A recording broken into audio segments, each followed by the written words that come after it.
Hello, in this video we're gonna check if there's a stereo speakers on Google Pixel 9.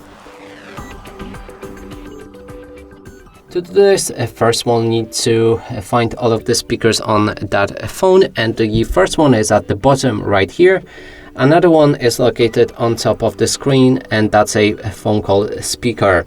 Now, to determine if they are stereo speakers, we'll need to play some music, cover each of the speakers with our fingers.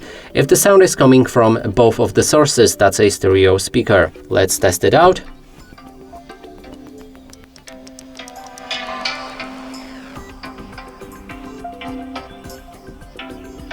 Okay, so clearly sound is coming from both of the sources, which confirms that this device does have the stereo speaker. And that's it for this video. Hope you like it. Please consider subscribing to our channel, leave a like and a comment below.